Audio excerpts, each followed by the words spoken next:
Alors, bonsoir, je vous demanderai de vous lever debout pour un moment de réflexion.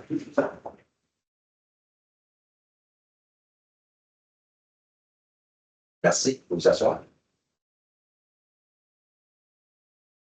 Il est noté que Mme Bichette est absente ce soir, mais elle est en ligne avec nous en vidéoconférence. Alors, alors, ouverture de la séance, je vous donne un proposant. Je propose. Excuse-moi, Maléka. Tu prendras l'autre. Alors, vous avez tous pris connaissance de l'ordre du jour, alors on a besoin de proposer pour l'adoption de l'ordre du jour. Je propose.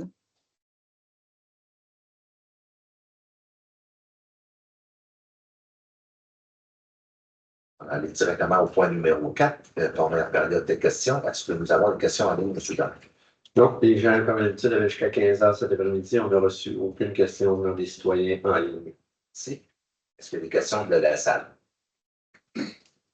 Ceci conclut la période de questions. Alors, passer au point numéro 6, qui est législation écrite. Alors, 6.1, l'adoption du règlement numéro V641, décrétant le code d'éthique et de déontologie des élus et élus de la ville de Donnacona. Maître Julien. Oui, donc, considérant l'adoption par le Conseil municipal le 28 février 2022 du règlement numéro V599 décrétant le code d'éthique et de déontologie des élus et élus de la ville de Donnacona, considérant qu'en vertu de l'article 13 de la loi sur l'éthique et la déontologie en matière municipale, le Conseil municipal doit, avant le 1er mai qui suit toute élection générale, adopter un code d'éthique et de déontologie révisé qui remplace celui en vigueur avec ou sans modification. Considérant qu'il est donc nécessaire que le Conseil municipal adopte un nouveau code d'éthique et de déontologie pour les municipaux de la ville, considérant la motion qui a été donnée lors de la séance ordinaire du 13 avril 2026, considérant que le projet de règlement a également été déposé lors de la séance du 13 avril 2026, conformément à l'article 11 de la loi sur l'éthique et la déontologie en matière municipale. Donc, l'objet du règlement, comme son nom l'indique, est de décréter le code d'éthique et de déontologie des élus et élus de la ville de Donnacona. Donc, la résolution ce soir est d'adopter le règlement numéro V641 décrétant le code d'éthique et de déontologie des élus et élus de la ville de Donnacona. Merci. Alors, un proposant. Je propose.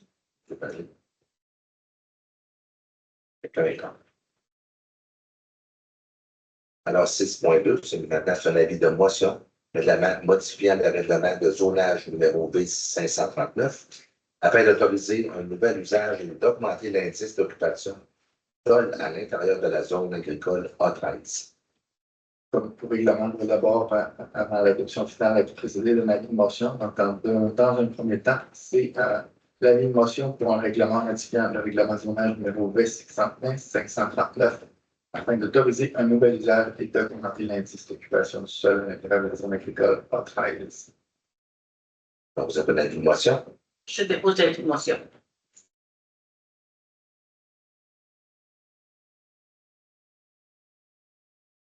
Maintenant, 6.3, c'est l'adoption du premier projet de règlement numéro V539-16, modifiant le règlement de zonage numéro V539 afin d'autoriser un nouvel usage et d'augmenter l'indice d'occupation du sol à l'intérieur de la zone agricole dynamique A13.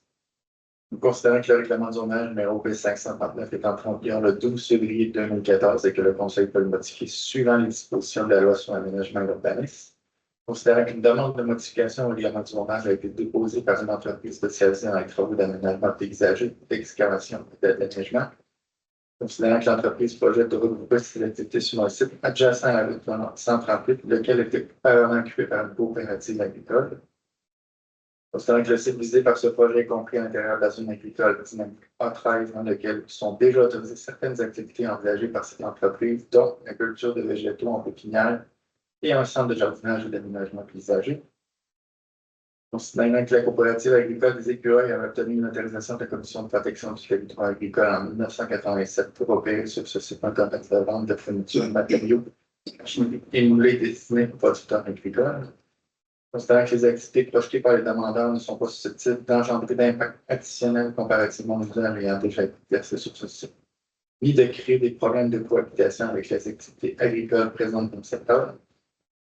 Considérant que la réalisation de ce projet favorisera la réhabilitation de ce site ainsi que la réutilisation et la rénovation des bâtiments existants qui se prêtent bien à l'implantation des activités projetées de cette entreprise. Considérant que le Conseil estime qu'il y a lieu d'acquiescer cette demande et de bonifier la grille des spécifications du règlement de zonage afin de cibler les usages que l'entreprise spécialisée souhaite exercer sur le lot 3 507 355 situé dans la zone agricole dynamique A13. Considérant qu'il est également important de majorer l'indice d'occupation du sol établi dans cette zone pour offrir la possibilité à l'entreprise de construire des bâtiments supplémentaires sur le site, tels que des serres destinées à la production de boutures de sel.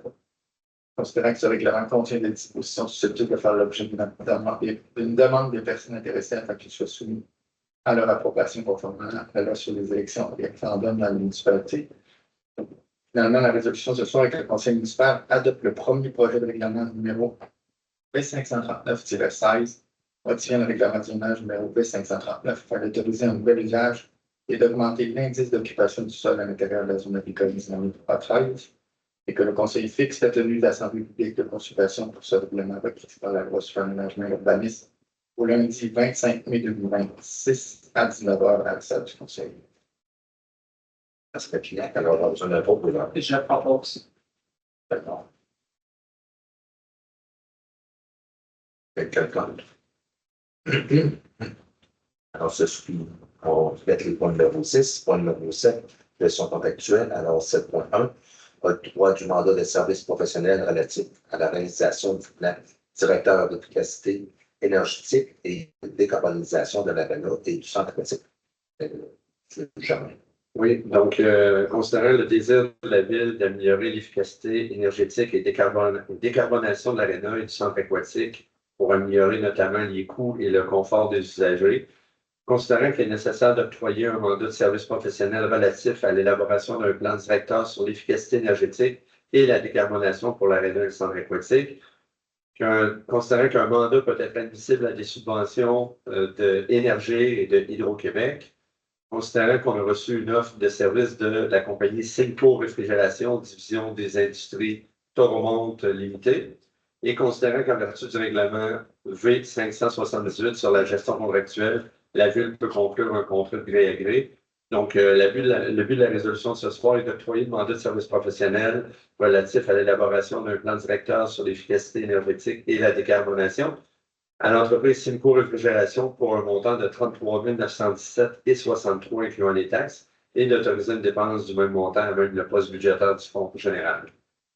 Merci. Alors, proposons. Je propose. Quelqu'un contre? C'est un complément d'information. La subvention sur le mandat de 33 000, une subvention de 14 750 $ de Énergie et 5 900 de Hydro-Québec. Donc, la partie pour laquelle la Ville, il va y avoir un impact directement, c'est dans le budget d'opération, c'est 10 322 et on applique une aide financière qu'on a reçue de 10 000 $. Donc, c'est très négligeable la différence. Oui. Alors, ceci complète le point numéro 7. Point numéro 8, aucun point. Point numéro 9, ressources humaines. Alors, 9.1, embauche des employés étudiants du camp de jour pour la période estivale 2026. Moniteur et accompagnateur. C'est normal. Oui, donc on a deux résolutions qui vont dans le même sens. Donc, évidemment, c'est pour la préparation du camp de jour.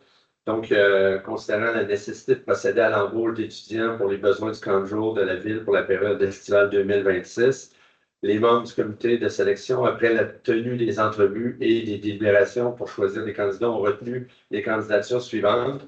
Donc, vous avez la liste, là, la liste est quand même assez longue. Je vais m'exempter de nommer chacun des candidats retenus, en fait, mais vous avez le nom de l'ensemble de ces candidats-là. Le premier tableau, c'est tous les moniteurs.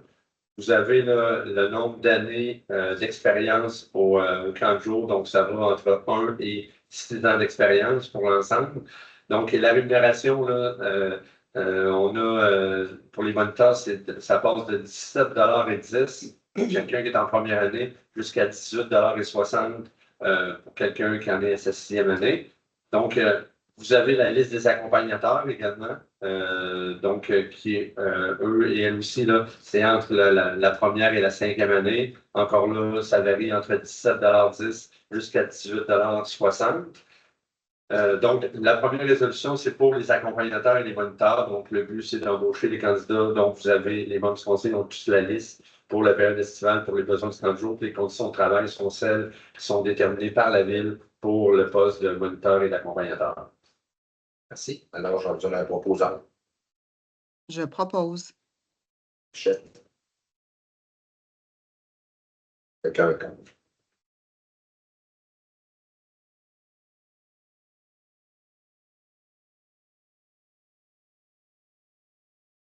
Maintenant, cette fois-ci, 9.2, c'est l'embauche des employés étudiants du camp de jour pour la période estivale 2026. Aide le moniteur. Oui, donc dans la même veine, donc les membres du comité, encore une fois, suite aux entrevues ou délibérations, ils ont déposé la liste des candidatures recommandées. Donc, là, ça varie entre 1 an d'expérience à 3 ans d'expérience comme aide-moniteur. Et la rémunération pour les aides-moniteurs, ça c'est 16,60 $, peu importe le nombre d'années d'expérience. Donc, c'est le salaire minimum qui va être justement va monter à 16,60 $ à compter de vendredi le 1er mai. Là.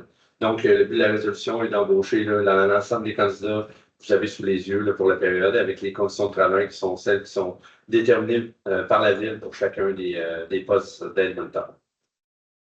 Merci. Alors, j'en donne un proposant. Je propose. D'accord. Ce complète point numéro 9. Maintenant, point numéro 10, autre sujet. Alors, 10.1, aide financière à la route des Arts et Saveurs de Pont-Neuf pour la tenue de la prochaine édition de l'événement. Alors, concernant la correspondance reçue le 13 avril dernier de la présidente des Arts et Saveurs Pont-Neuf, par laquelle l'organisme sollicite une aide financière de la Ville pour la tenue dans la région de la MRC de Pont-Neuf de la prochaine édition de l'événement de la route des Arts et Saveurs Pont-Neuf se tiendra les 19 et 20 septembre prochains. Alors, la résolution de verser une aide financière de 750 $ à la route des Arts et Saveurs Pont-Neuf pour la tenue de la prochaine édition de l'événement du 19 au 20 septembre 2026 et d'autoriser cette dépense à le poste budgétaire. J'en vous donne la proposante. Je propose. Pagé. Quelqu'un est contre?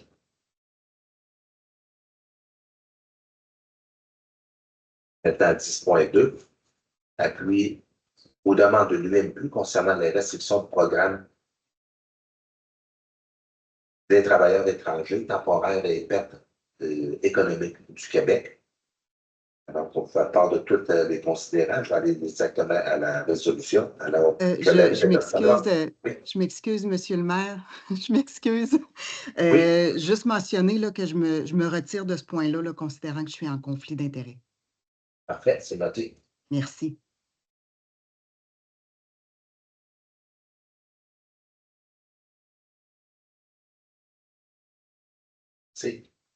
Alors, la résolution est que la Ville demande au gouvernement du Canada d'adapter les règles du programme de travailleurs étrangers temporaires, de même que les mesures temporaires qui sont associées aux réalités économiques et du marché du travail vécu dans l'ensemble des régions du Québec. Ces adoptions visent à soutenir la vitalité économique, les services et la capacité de développement des municipalités et des MRC, conformément aux demandes mises de l'avant de l'Union des municipalités du Québec, soit de rétablir la durée maximale de l'emploi à 2 ans pour les postes à bas salaire, tourner à la limite de 20% des travailleurs étrangers temporaires dans les postes à bas salaire, indépendamment du secteur d'activité et la durée du contrat, élargir le processus de traitement simplifié, ajouter le seuil de déterminant le volet des postes au salaire en fonction du salaire médian du Québec, lever la suspension du traitement des évaluations de l'impact sur le marché du travail dans les régions visées par des restrictions, ne pas utiliser le concept de région métropolitaine de recensement dans l'établissement des règles du PTET et des mesures temporaires qui y sont associées, assouplir les règles encadrant les permis de travail ouverts pour les membres de la famille des travailleurs étrangers temporaires. On va une copie qui va être envoyée à l'honorable Adju, ministre des Emplois et des Familles, M. Joël Godin, député Port-Neuf, Jacques-Cartier dans la Chambre des communes, et une à l'Union des municipalités du Québec, soit l'UMQ. Alors, je vous donne un proposant. Je propose. Quelqu'un est contre. Alors, ceci complète les points numéro 10. Point numéro 11, deuxième période de questions. Est-ce qu'il y a des questions de la salle?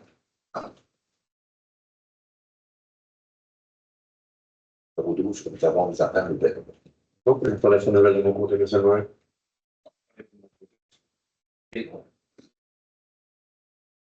Donc, point numéro 13, le dépôt des documents. Donc, 13.1, dépôt de la liste des déboursés de 2 avril au 15. Alors, la liste des chèques pour les montants de 24 485 et 2. La liste des dépôts émis pour un montant de 735 122 et 49. La liste des prélèvements émis pour un montant de 811 887 et 19. Quand on a besoin d'un proposeur pour la levée de la séance. Je propose. D'abord.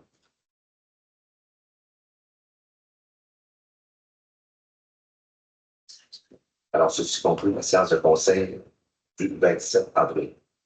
Merci, bonne soirée. Bonne soirée.